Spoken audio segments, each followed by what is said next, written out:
Muy, pero muy buenas tardes. Los saludo en esta mesa de seguridad que dicen una de las más sabrosonas. Los voy a presentar como los veo aquí. Creo que sí, ahora sí está cambiado el orden. Guadalupe Correa Cabrera, bienvenida, buena tarde. Muy buena tarde, Marta Olivia. Pues eso de las mesas sabrosonas, a mí me gusta que digan eso, porque aquí todos tenemos muy, pues, opiniones y las defendemos y así como las defendemos, pues también tenemos mucho cariño el uno por el otro, independientemente de nuestras diferencias. Entonces, bueno, siempre es un placer estar aquí en los jueves con Julio, contigo, con Ricardo y con Víctor. Gracias. Víctor Ronquillo, bienvenido. Hola, pues me da mucho gusto estar aquí y estoy de acuerdo con Lupita, ¿eh?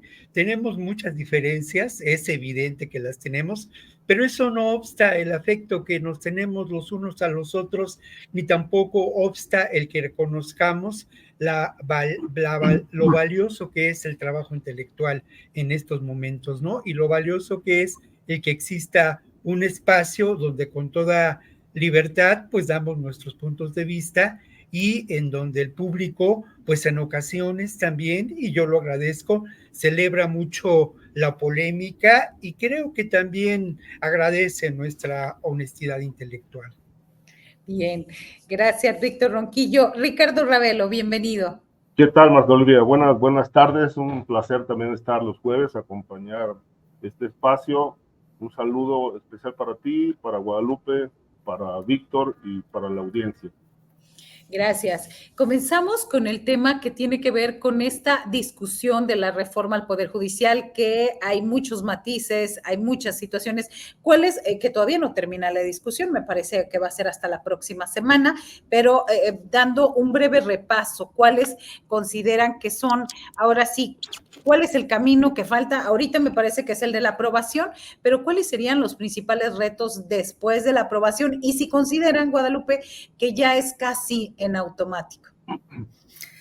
Ay, yo creo que el tema más complicado ahorita para el país, ¿no? Yo creo que ya va muy avanzado, independientemente de los poderes fácticos, independientemente de las críticas constructivas, también obviamente las destructivas. Yo tengo muchos asegúnes al respecto. En alguna ocasión hablamos con Víctor Ronquillo en su espacio de la importancia de una reforma judicial, pero en el momento en el que hablamos, estaba en la mesa la reforma con sus lineamientos más generales. Yo no la entendía como la entiendo un poco mejor ahora. ¿Por qué? Porque el tema, ¿no? De elegir por voto popular a los jueces, a los magistrados, o sea, realmente reformularlo. Yo no medía las dimensiones y no me ponía a pensar en cómo se iban a elegir estas personas que iban a ser votadas, ¿no? Imagínate lo que tiene que votar. Yo escuchaba a Riquín Canallín, que no es santo de mi devoción de ninguna manera, y reconozco que ha sido una persona muy torcida a lo largo de su carrera y mucho más torcida en la manera en la que vuelve a la política. Sin embargo, fue muy interesante porque es una persona que, y no es lo que, no estoy de ninguna forma defendiéndolo, yo me coloco en una postura crítica de un lado, del otro, de lo que se tiene que criticar, y esto es una de las personas más nefastas que tenemos ahorita en la política. Sin embargo, me hizo mucho pensar esta crítica que hizo, que no la había yo pensado, con relación a, bueno, a ver, cómo realmente a mí todavía no me queda muy claro, y no me queda muy claro cuando escuché a Riquín Canallín, si a mí me dan una lista con varios nombres, yo tendría que pues que conocerlos, que saber sus trayectorias. Supuestamente todo se va a hacer pues tratando de limitar, ¿no? La entrada de gente pues que no es deseable, y gente, por ejemplo, no nada más que no es deseable, sino que van a ser parte de un grupo muy cerrado. ¿Por qué? Porque la elección pues sí se va a hacer de acuerdo a las mayorías. ¿Quiénes van a ser elegidos y cuáles van a ser pues las opciones que tengamos, ¿no? Para elegirlos, porque finalmente son muchos y vamos a tener el conocimiento creo que faltó mucho la discusión. Creo que lo hablaba con Víctor en ese momento cuando hablamos de la necesidad de una reforma judicial, del problema de la corrupción, del problema de estas decisiones donde se puede sacar a cualquier político corrupto. Pienso en el caso de Francisco Javier García Cabeza de Vaca, por ejemplo. Pienso en el caso de la reforma energética, de la contrarreforma, y finalmente cómo se han decidido muchas cosas en este país y cómo se siguen pues decidiendo, ¿no? Cualquiera que se ostenta como juez puede tener la sartén por el mango en cualquier decisión. Lo he visto no solamente en estos casos emblemáticos, sino en lo que sea, ¿no? El juez es el que decide. Y bueno, hay muchos problemas, ¿no? Cómo se ha constituido el Poder Judicial. Yo creo que hay muchas cosas que todavía está por verse, pero yo creo que ya no hay casi marcha atrás, aunque, bueno, pues los poderes fácticos, los grandes capitales aparentemente están haciendo una crítica muy importante, como le hicieron los 6 años con Andrés Manuel López Obrador, la revista The Economist, que otra vez vuelve a poner, según esto, el dedo en la llaga para la oposición, y están muy contentos, ¿no? Porque siempre lo que hacen esas grandes familias que tienen estos medios de comunicación, pues siempre ponen presión a los, siempre ponen presión a los países del sur global, ¿no? Para que estas familias que tienen sus centros de operación en el norte global, pienso en la familia Rothschild, pienso en The Economist, pues para que siempre estemos, ¿no? En la parte donde ellos puedan especular y puedan ganar, ¿no? Con esta crítica, siempre desestabilizándonos. Pero bueno, creo que todavía tengo muchas dudas, todavía pueden pasar muchas cosas, pues como en el sistema judicial, ¿no? Se ponen amparos y se pueden seguir yendo a paro y pues no sabemos qué pueda pasar si un paro pues pone en jaque a todo el país, ¿no?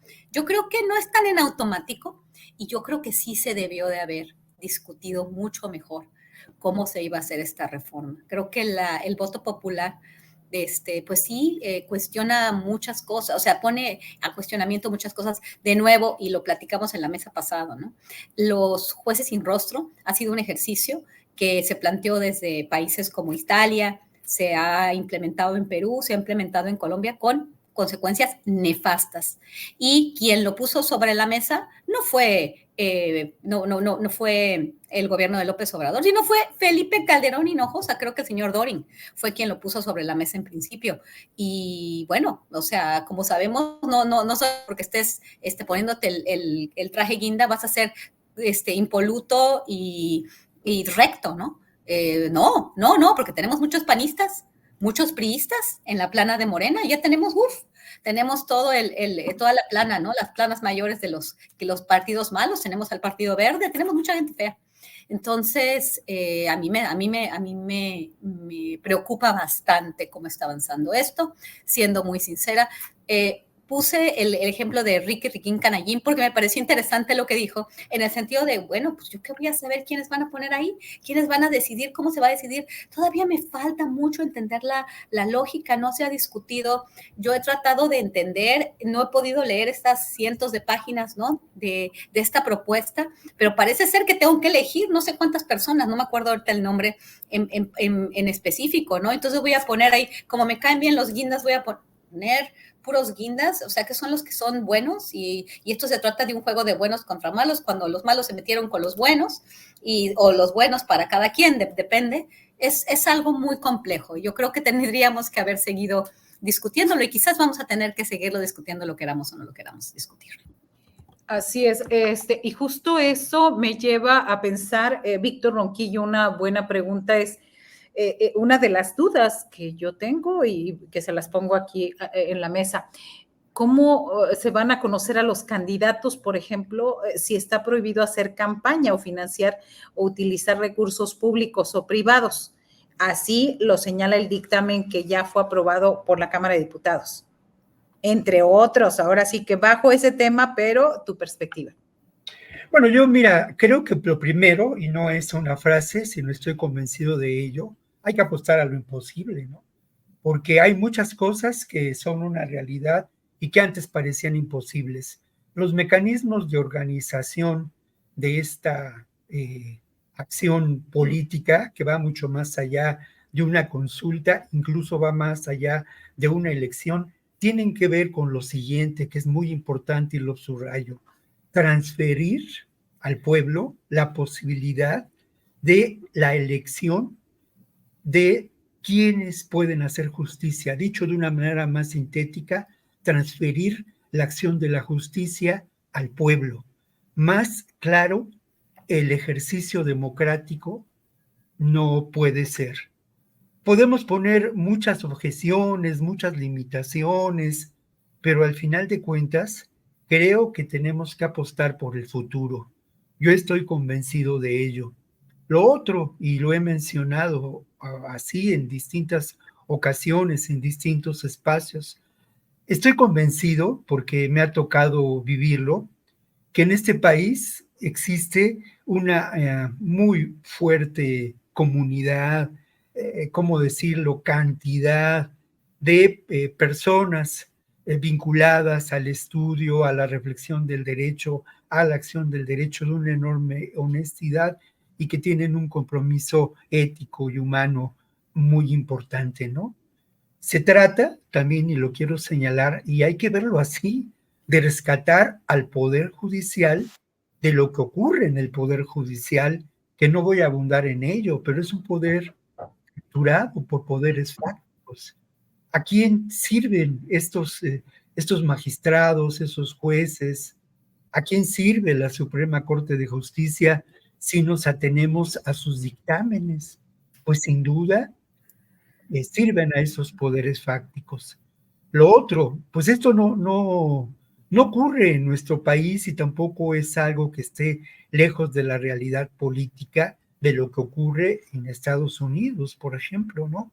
Donde en muchos estados los jueces son seleccionados democráticamente, como ocurre con quienes en muchos condados son responsables de la prevención del delito y de la ley, de la persecución de esos delitos. Creo yo que todas estas argumentaciones pues sirven para ello, ¿no? Para poner en duda un proyecto político que no es solo el proyecto de la Cuarta Transformación, sino un proyecto político que abriga las esperanzas de millones de personas de transformar diferentes ámbitos de la realidad social, económica y política del país. Y ahora esa transformación pues aspira a un rescate del Poder Judicial. Un rescate del Poder Judicial que tiene que ver mucho también, y con eso cierro el comentario, con dejar atrás estas formas de gobierno que generó el autoritarismo por décadas, ¿no? Estas formas de gobierno que llamaba el mismo Porfirio Díaz, pues prácticas propias de un gobierno que se cierra al cambio, ¿no? Y mencionaba lo de Porfirio Díaz porque es cierto, la Revolución Mexicana llevó adelante transformaciones muy importantes, pero lo que podemos considerar esos usos y costumbres del sistema político mexicano han seguido vigentes por décadas, y creo que estamos en este momento mirando hacia el futuro y dejando atrás esas prácticas que lastran a la democracia en nuestro país. Bien. Ricardo Ravelo, ¿qué hace falta por recorrer en el camino de la justicia en esta reforma al Poder Judicial? ¿Qué hace falta? ¿Qué es lo fundamental? ¿Es un avance ya que se esté votando como debería ser, pues en los que se regrese a las y los ciudadanos al pueblo esta pertinencia? ¿Cuál es tu visión? Mira, esta tiene una carga un poco romántica, ¿no? En el sentido de que el hecho de que los jueces, magistrados y ministros sean votados, sean llevados a sus cargos por voto popular, pues digamos, es un barniz democrático, entre comillas, porque, bueno, si bien van a ser votados, habría que ver cómo estas votaciones, como las hemos visto a lo largo del tiempo, pueden ser manipuladas, ¿no? Con fines aviesos, con fines estrictamente políticos. Yo tengo mis dudas respecto de que llevar este método de la votación para la elección de funcionarios del Poder Judicial vaya a terminar con la corrupción. Es decir, así como de un plumazo, ¿no? Hay demasiados riesgos y aquí hay una cuestión que se tiene que ponderar. Es decir, por un lado es necesaria la reforma porque en efecto hay corrupción. Lo hemos visto, hay los famosos sabadazos, hay la liberación de personajes del crimen organizado, de los personajes que le hicieron daño al país con la corrupción en sexenios pasados. Pero a mí me parece que, digo, es un primer paso, pero esta reforma es incompleta si no se incluye a las fiscalías, donde los fiscales se han erigido como personajes con tanto poder como los propios gobernadores, ¿no? El caso del sistema penitenciario ni se diga, está lleno de privilegios, de corrupción, en muchos estados como Tamaulipas, Veracruz, por citar solo dos. Los penales son controlados por los grupos del crimen organizado porque tienen el control del negocio de la droga, el negocio de la prostitución, entre otros, de tal manera que, bueno, pues yo soy un escéptico en el sentido de que el hecho de llevar a voto popular la selección o la elección de jueces y magistrados va a terminar con la corrupción. Yo creo que la puede empeorar, sobre todo si este país no sanea la parte que tiene que ver con el crimen organizado y cómo se va a impedir que el crimen organizado se involucre ya financiando a las campañas de los aspirantes a jueces o magistrados o ministros frente a una situación como la tenemos hoy en la actualidad, tan descompuesta, con grupos criminales entreverados en el poder político, en el poder empresarial. A mí me parece que esto que llaman reforma al Poder Judicial no es otra cosa más que pues, tratar de ejercer un control político más férreo sobre las decisiones que han estado tomando jueces y magistrados y obviamente los propios ministros de la Corte. Entonces, yo dudo, y lo reitero, lo subrayo, lo puntualizo, dudo que este ejercicio realmente vaya a sanear al Poder Judicial de la corrupción que lo tiene actualmente atenazado. Bien, ahora que comentabas, sí, Guadalupe Correa. Perdón, es que me había callado. Disculpa, es que Marta Bolivia, es muy importante este tema.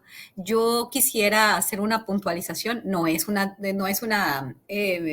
pues crítica a mi colega, compañero muy querido Víctor Ronquillo, pero este tema de la voluntad popular que ha puesto el presidente sobre la mesa de una manera retórica, ¿no?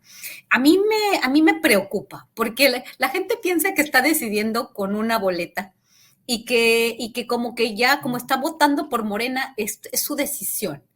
Y no está entendiendo una cosa muy importante que lo hemos visto durante todo este sexenio y que a mí me costó algunos años, los primeros años del sexenio comprender, que en el partido Morena no es que mande el pueblo. En el partido Morena, así como en toda la política, mandan las élites. En primer lugar, las élites económicas, que son las que deciden muchas cosas. Hay que entender esto muy, muy bien.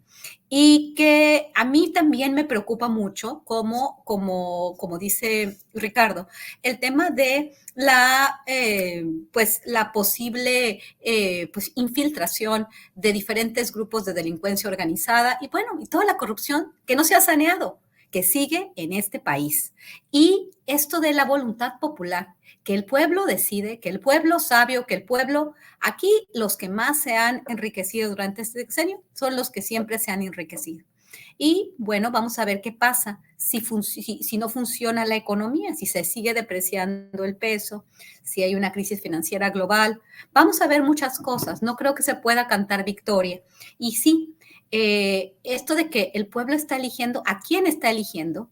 ¿Cómo se está eligiendo? Y si va a ser como lo entiendo yo, porque he seguido mucho estas discusiones, pero bueno, obviamente, además de estas discusiones, tengo muchas otras que tengo que hacer y estoy escribiendo 2 libros. Entonces, por más que he estado siguiendo, he estado escuchando, he estado leyendo, todavía me da la impresión de que quien va a decidir, más bien, esa es mi interpretación de todos los materiales, que va a decidir una cúpula quiénes se van a postular. Como siempre, ¿no? Como fue en el partido Morena, como fueron las candidaturas, Mario Delgado decide, y pues los que están más cerca de esas cúpulas son los que van a llegar ahí y son para los que va a votar la gente. En realidad, ¿es una decisión de la gente o es una aglutinación de poder en un nuevo partido político para decir que la gente decide? Como pasa, y no quiero tampoco que se me diga que soy de derecha, porque no soy de derecha,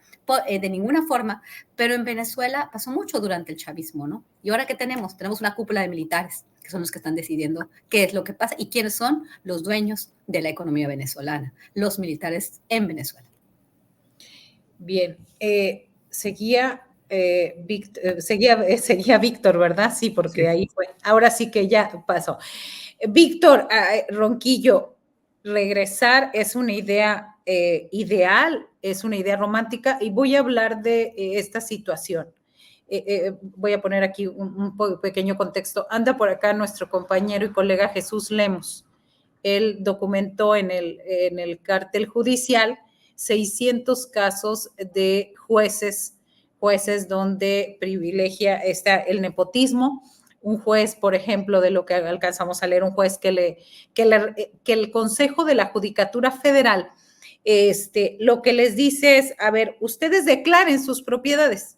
Nunca les dice, díganos cómo llegaron a tener esta propiedad. Entonces, por ejemplo, hay un juez en Tamaulipas que logró de un año a otro tener un rancho de 1,200 hectáreas. O un juez, con los nombres y todo, un juez que de un año a otro en su declaración patrimonial aparecía un edificio de 5 pisos. Y él comenta con estos 600 casos que documenta que el 80% de los jueces en el Poder Judicial deberían irse por el gran grado de corrupción que hay. Y el otro nivel, cuando se dictan las sentencias, México es el nivel, el que tiene la desconfianza en un 99%, es decir, de todas las sentencias que hay, 99 se van a la apelación. No hay una confianza ni credibilidad en lo que determinan los jueces. Estos son argumentos necesarios e importantes para que los elijamos y sepamos quiénes son ellos. Claro, sin duda. Mira, además, es que nadie ha puesto en duda la necesidad de la reforma del Poder Judicial. Creo que es evidente, ¿no? Creo que no hay duda de que ese Poder Judicial, como decía, está capturado por poderes fácticos. Lo que ha pasado es que ha habido distintas estrategias para negar esta posibilidad y para que estos beneficios de los que has hablado, esta realidad que todos en México conocemos, o sea, es así. Bueno, ha habido distintas formas de negar la posibilidad de esa reforma, como si las cosas se tuvieran que mantener. Y obviamente, en estos momentos, más allá de cualquier apreciación subjetiva, lo que tenemos es una realidad concreta. Y esa realidad concreta tiene que ver con la práctica de la democracia liberal, que en lo personal creo yo que es limitada, que deja de lado una verdadera acción política por parte de la ciudadanía. Pero es lo que hay y es lo que tenemos.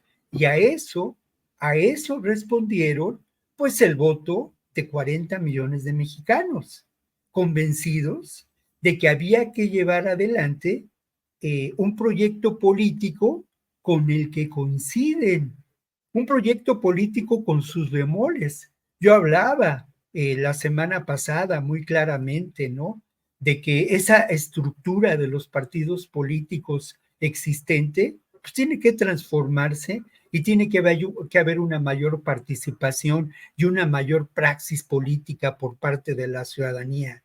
Pero en este momento de la historia en ese momento de la realidad, lo que tenemos enfrente es esta posibilidad de llevar adelante esa transformación urgente del Poder Judicial. Otro argumento que se ha usado mucho y es un argumento que se usa de manera tramposa, ¿no? Porque es obvio que lo que urge en México es el cambio de la procuración y de la impartición de justicia. Estamos en el camino, en un proceso que va a costar todavía mucho, un proceso político muy interesante que tiene que ver con la impartición de justicia, que al final de cuentas ese es la parte alta, ¿no? La cúspide de la pirámide, esa reforma de los jueces, de los magistrados, del Supremo, del Tribunal Supremo de Justicia, pero lo que obviamente hace falta es abordar también ese grave problema que tenemos en la procuración de justicia. Y ahí nos encontramos con décadas de prácticas corruptas, con décadas de acciones oscuras ligadas a la construcción de verdaderos imperios criminales. Para ello es necesario instrumentar lo que desde mi punto de vista son mecanismos de justicia transicional. ¿Qué quiere decir? Quiere decir esto que hay que ir más allá de las instituciones como están establecidas y conformadas para llevar adelante estos procesos de justicia transicional que pongan en evidencia estas prácticas y que vayan en contra de la actuación de estos poderes fácticos ligados a la corrupción del poder político y de lo que puede darse al interior de la procuración de justicia. Esto que suena utópico y que puede ser, perdón, la palabra es utopía, no romanticismo, pero dejemos para después esa discusión. Pero esto que suena utópico ha cobrado ya realidad, con todas las limitaciones del caso y como parte de un proceso, cobró realidad en la acción que se llevó a cabo en buena parte de este sexenio en relación a la realidad de las personas desaparecidas. Lamentablemente, pues como suele ocurrir en estos procesos, en ocasiones los poderes fácticos se imponen. Y ahí hay que ver esos poderes fácticos al interior de las fiscalías. Y otro momento muy importante y a destacar de estos procesos de justicia transicional es el mecanismo de esclarecimiento de la verdad histórica de la Comisión de la Verdad que llevó adelante lo que ocurrió, que esclareció lo que ocurrió en la Guerra Sucia y que lamentablemente es la semilla atroz de lo que está ocurriendo hoy. Esa semilla atroz sí tiene que ver con las prácticas de la desaparición forzada, de la tortura, de los homicidios extrajudiciales, pero tiene que ver también en cómo esas prácticas se han llevado adelante precisamente por esos protagonistas de la guerra sucia que todavía hoy mantienen un espacio, digamos, de legado político y de acción política en diferentes instancias del sistema de seguridad y de procuración de justicia en México, ¿no? Entonces, creo que hay mucho camino por recorrer, pero creo que por lo menos esa es mi perspectiva. Hay que llevar adelante estos procesos, hay que reflexionar sobre ellos y sí, hay que mantener una perspectiva y un pensamiento crítico, pero no hay que pensar en las posibles limitaciones, sino hay que pensar en los posibles logros. Y por cierto, no me da tiempo, pero ahí está muy clara la estrategia que han seguido los grupos conservadores, los grupos de derecha, para frenar esta reforma al Poder Judicial, que obviamente atenta contra los intereses económicos, a río revuelto o a río corrupto, ganancia de intereses espurios que han mantenido ganancias millonarias a lo largo de la historia de nuestro país. Bien, Víctor, y bueno, también yo quisiera hacer esta puntualización, nada más que la votación popular de jueces, ministros y magistrados, pues solo es una especie de llave, no el fin último de la reforma al Poder Judicial para abrir el acceso a la justicia. Así que, Ricardo Ravelo, ¿quieres comentar esto o pasamos al tema de la seguridad de los datos? Un detalle, es cierto, es un primer paso de la reforma, la votación o el método que vayan a elegir para esto. Sin embargo, yo considero que no toda la corrupción está en el Poder Judicial. Es decir, un grueso de la corrupción está en las fiscalías. Y lo digo porque, bueno, he platicado con muchos abogados que me dicen, pues yo cuando llevo un caso, pues yo ya no voy con la ley en la mano a presentar un asunto ante la fiscalía. Yo les digo al fiscal, oye, aquí hay 5 millones de pesos, necesito que esto lo cuadres de esta manera, que no incluyas estos elementos y consignes de la manera en que lo acordemos. Entonces las carpetas van flojas al Poder Judicial. Obviamente de todo esto, pues también le toca una parte al juez, porque así como hay jueces que favorecen la corrupción mediante fallos, pues el Ministerio Público, o en este caso el fiscal, también tienen sus jueces de consigna que cuando quieren un auto de formal prisión, pues lo obtienen con mucha facilidad, ¿no? Hasta existe en el argot de los abogados, dicen que un vaso de agua y un auto de formal prisión no se le niega a nadie, ¿no? Entonces es todo un sistema y por eso insisto que esta reforma es incompleta, pero es un primer paso y subrayo lo que dije hace un momento. El voto popular, sea una llave o sea el método por el que se van a elegir a los funcionarios del Poder Judicial, pues no va a sanear la corrupción de tajo. Es decir, esto para empezar tienen que aplicar la ley. Tú mencionabas el caso del juez de Tamaulipas, el dueño del rancho que pues nadie sabe cómo lo obtuvo, si fue un regalo por un fallo, etcétera. Pero yo creo que para que la corrupción empiece a sanearse en el Poder Judicial, pues se tiene que aplicar la ley, investigar a los jueces. Pero ¿qué pasa? Hay complicidades entre funcionarios de la Fiscalía y el Poder Judicial y solamente se está tratando de reformar una parte de todo un sistema corrupto. Claro. Adelante, así es. ¿Alguna precisión o nos vamos a los datos por la cuestión de tiempo? Tenemos dos temas por aquí, los datos de seguridad y pendientes en el sexto informe de gobierno, Guadalupe, o esta cuestión del lenguaje y del discurso de Ken Salazar. Ahora, pues, se mantendrá la integración económica entre México y Estados Unidos. Así que, por cuestión de tiempo, si quieren, le damos una repasada a cualquiera de los dos temas y luego para ir cerrando. Sí, bueno, creo que una cuestión muy interesante del informe, ¿no? Y los logros en materia de seguridad, puedes ver el vaso, bueno, medio lleno o medio vacío. Pero en realidad los datos arrojan un sexenio de muerte, independientemente de una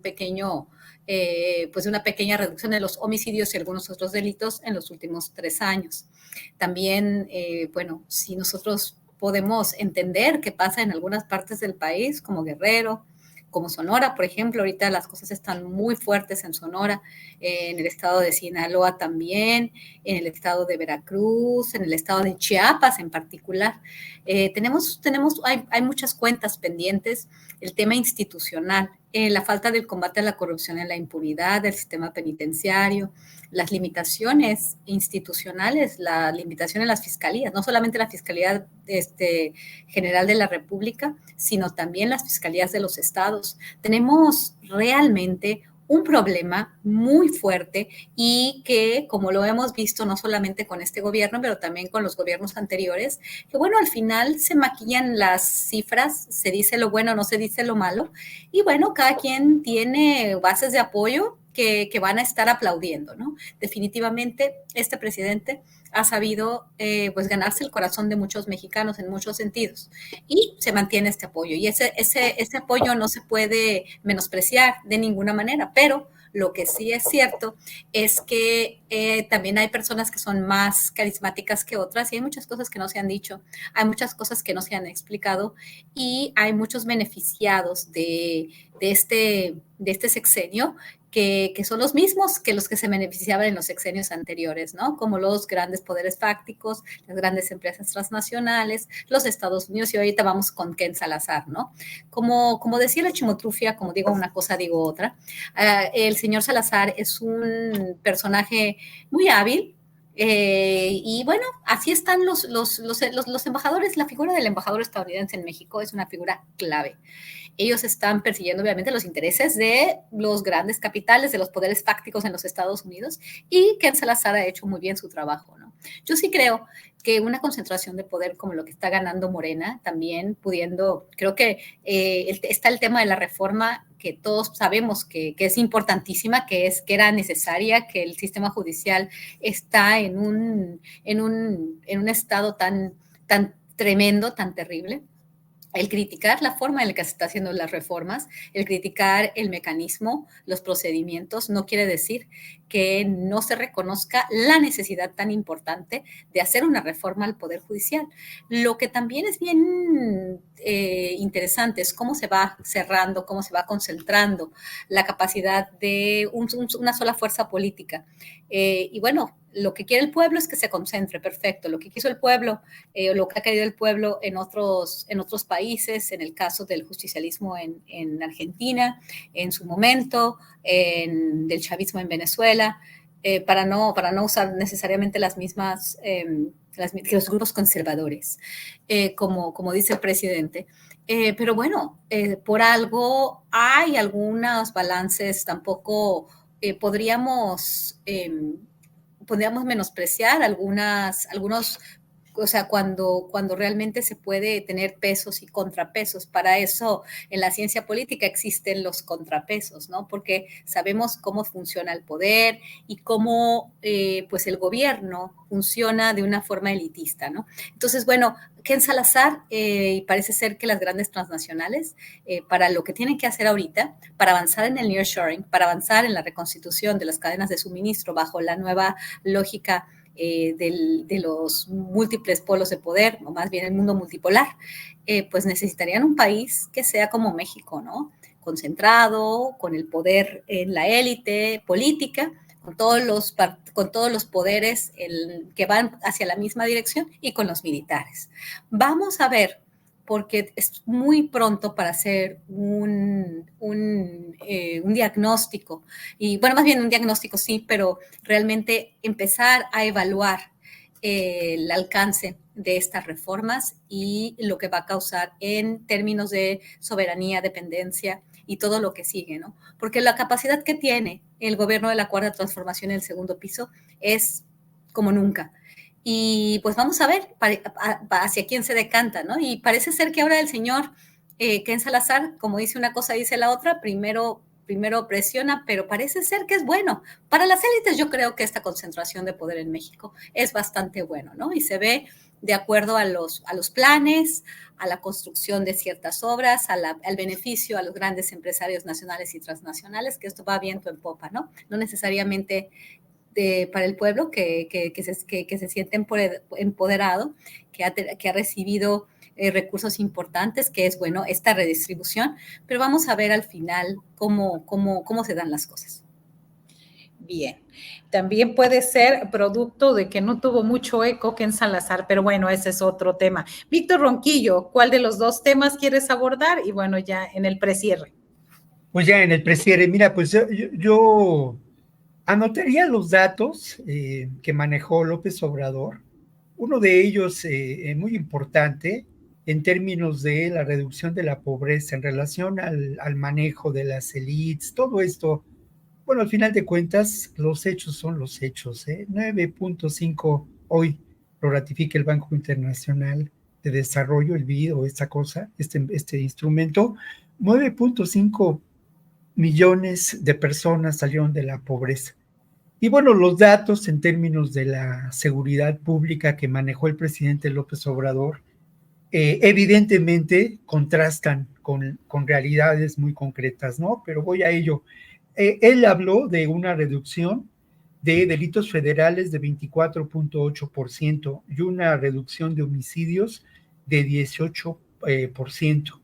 Esto contrasta con la realidad, pues que conocemos de lo que está ocurriendo en estos territorios de guerra focalizada que se viven en nuestro país, cuando se está disputando el territorio, los recursos económicos, cuando se han implementado políticas de terror por parte de organizaciones criminales. Esto ocurre en Chiapas, en la frontera, ocurre también en Guerrero, ocurre en el Estado de México, ocurre en muchas regiones fronterizas del norte, y esto pues ya lo hemos discutido aquí, lo hemos reflexionado en muchas ocasiones, tiene que ver con una estrategia que proviene de lo que de manera sintética podemos considerar los sótanos del Pentágono, y este intento de un avasallamiento de nuestros instrumentos políticos para construir democracia. Sin duda, una expresión del neocolonialismo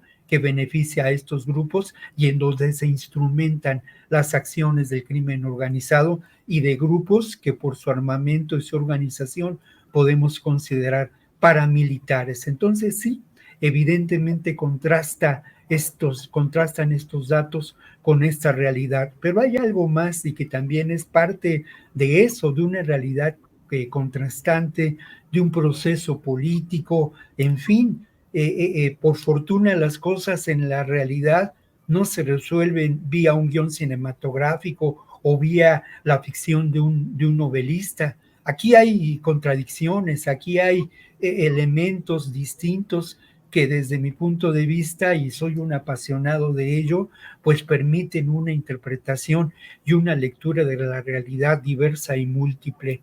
Pues resulta que el INEGI, al hablar de la percepción de la seguridad, da datos que contrastan mucho con esto que he mencionado, porque habla de que ha habido un incremento del 135% en términos de esa percepción de la seguridad de manera positiva.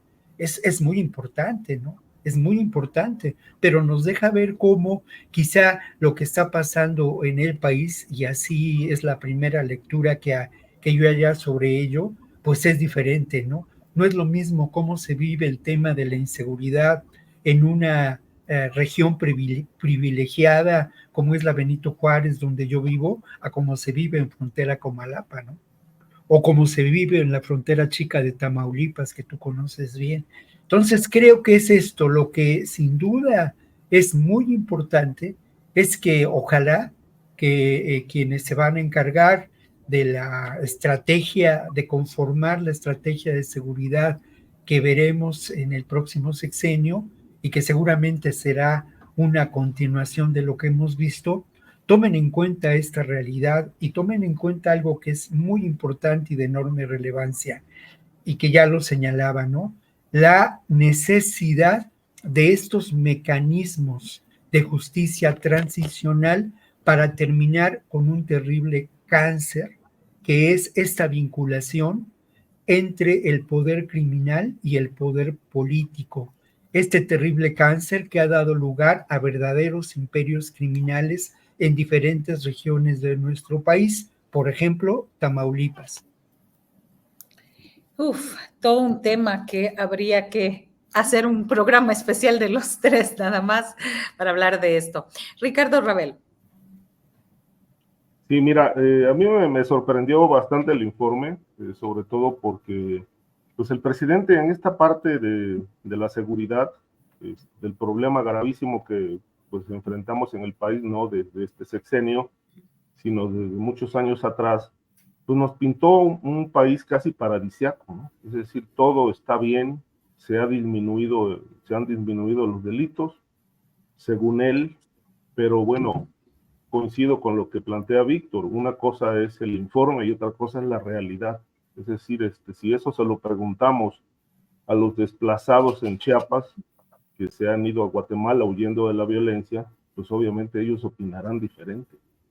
De tal manera que a mí me parece que el presidente no tuvo autocrítica en esta parte la tuvo en otros momentos, cuando reconoció que era un pendiente el tema de la seguridad, y también llegó a decir en alguna de sus mañaneras que si el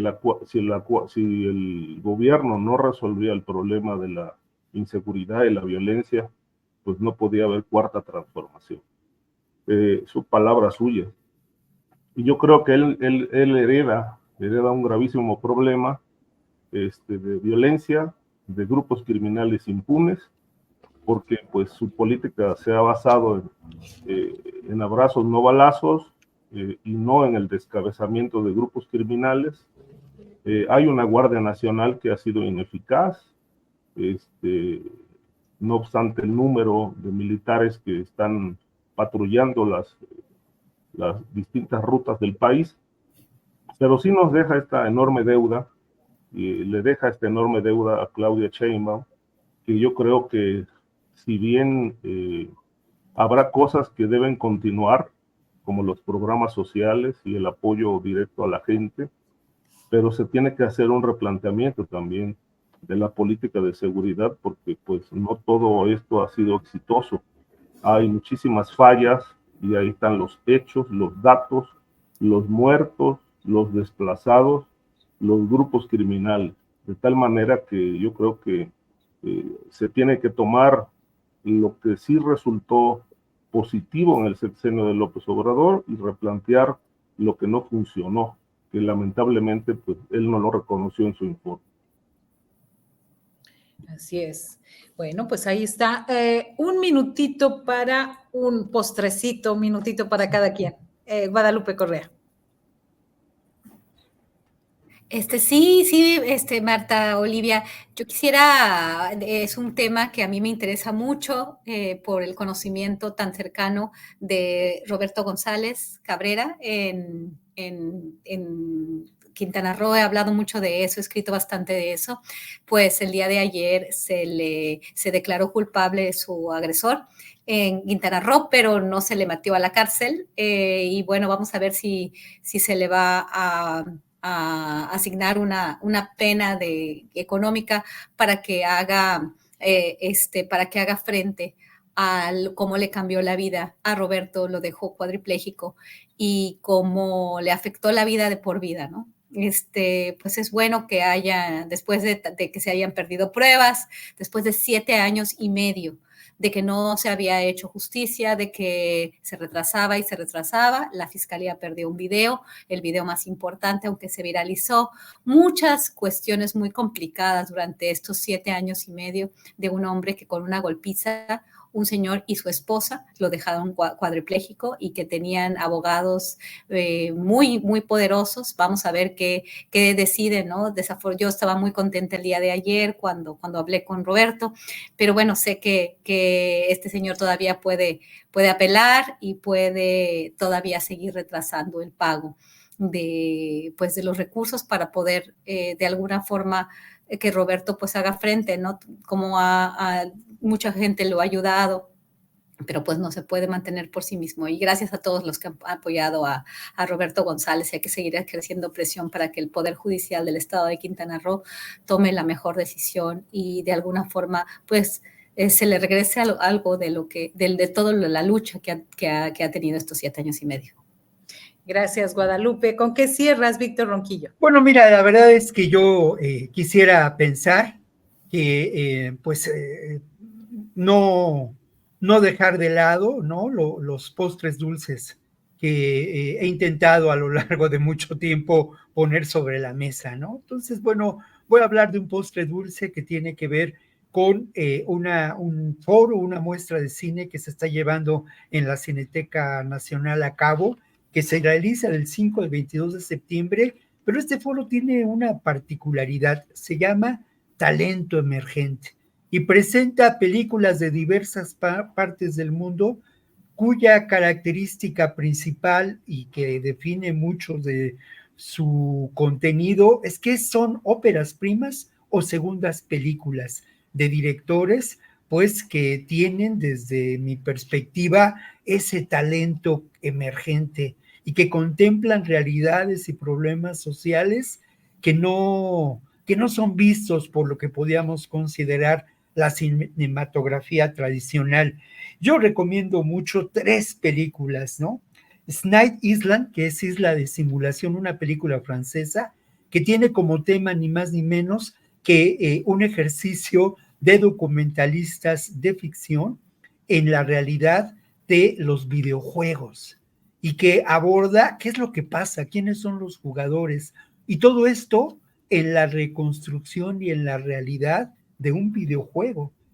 Son varios autores, ¿no? Varios directores que aparte plantean esto y tiene que ver mucho con muchos temas, ¿no? Lamentablemente, por ejemplo, la estética y reconocida por quienes juegan a esto en las madrugadas, la estética que alimenta a esta isla tiene que ver con esta cultura apocalíptica y también tiene que ver con la realidad de los zombies. Y luego hay otra película que es una película, imaginen ustedes, costarricense, y es una película de Alegra Pacheco, y uno esperaría pues un cine, no sé, pues con características propias, ¿no? De un cine incipiente, del que no conocemos mucho.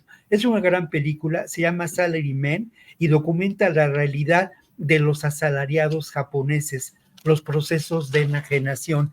Y para cerrar, recomiendo mucho una película que vi hoy en la mañana que se llama Criatura, de Elena Martín Jimeno, una película catalana maravillosa, porque habla de la sexualidad y de los conflictos de la sexualidad desde la perspectiva femenina, con una enorme sensibilidad y una poderosa estética. En fin, sé que me salgo yo con estos postrecitos dulces de la reflexión que tenemos sobre seguridad, sobre temas políticos, pero como a mí me alegra la vida hablar de estos temas, espero que también algunas de las personas que nos escuchan les alegre la vida a escuchar sobre estos temas, y obviamente quienes viven en la Ciudad de México se den una vuelta por la Cineteca Nacional del 5 al 22 de septiembre, que se lleva a cabo este ciclo de talento emergente. Pues sí, dan ganas de ir a visitar también la Ciudad de México. Acá se nos ojalá. la espuma pronto. Nos corroe por acá. Ricardo Ravelo. Sí, yo quiero cerrar con el tema Ociel Cárdenas. A Ociel lo liberaron hace unos días, el 31 de agosto. Pues salió libre ya Ociel Cárdenas, ex jefe del cártel del Golfo y fundador del primer grupo paramilitar ligado al narcotráfico, que fueron los Zetas. Ya no se ha mencionado nada al respecto de qué va a pasar con él, si se va a quedar en Estados Unidos. Hay voces por ahí que señalan que debe ser entregado a las autoridades mexicanas, lo cual creo que ya se tardaron, porque en México, cuando Ociel Cárdenas fue extraditado en 2007, pues estaba compurgando penas por delitos de narcotráfico, asesinato, posesión de armas prohibidas, entre otros, y esos delitos quedaron suspendidos, esas acusaciones, esos expedientes quedaron suspendidos cuando fue extraditado, y fue extraditado precisamente porque desde el penal de La Palma o Altiplano, pues él seguía operando las cuerdas a la organización criminal al que él llegó como jefe tras la caída de Juan García Ábrego, de tal manera que, bueno, pues creo que hoy las autoridades sí nos tienen que explicar qué va a pasar con Ociel, si realmente va a regresar a México para terminar de compurgar sus penas o se quedará en Estados Unidos. Justo eso, creo que en la conferencia mañanera del martes, donde anduve por ahí, dijo el presidente que le preguntaron y dijo que la Fiscalía General de la República va a hacer un pronunciamiento, va a hacer un comunicado, estos así como enredados, quién sabe cuándo, pero acerca de esta situación. Le preguntamos también sobre que si ya volvía, bueno, el tema sobre todo Tamaulipas, ya saben que aquí es fundamental. Gracias compañeros por esta gran mesa de seguridad de cada jueves. Un abrazo, Guadalupe, Víctor, Ricardo. Sí, muchas gracias, tardes. Nos vemos pronto. Gracias, hasta luego a todos, bye bye, adiós, bye, Olivia.